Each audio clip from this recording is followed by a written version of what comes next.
Sir आज पहिला call सकाळी सकाळी कोणाचा आला? एका नगरच्या कार्यकर्त्याचा. आज सकाळी नाश्त्यामध्ये काय घेतलं? भाकरी खाल्ली, 2 टाईम जेवतो. आज घड्याळ कोणत्या कंपनीचं तुमच्याकडे? हे रिलॅक्स आहे. रोलेक्स नेहमी वापरता? असं काही नाही. ओके. मला कसली आवड नाही. तुमचा आवडता कलर? आवडता कलर माझा केसरी. तुमचं आवडता हिरो? अमिताभ बच्चन.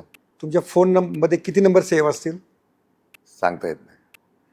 शरद पवारांशी आठवड्यातनं किती वेळा बोलणं होतं? नाही, मी फार कामाव्यतिरिक्त बोलत नाही. तुम्हाला आईस्क्रीम कोणतं आवडतं? गोड खायचं बंद केलं आहे. तुमच्याकडे आत्ता खिशामध्ये किती पैसे असतील?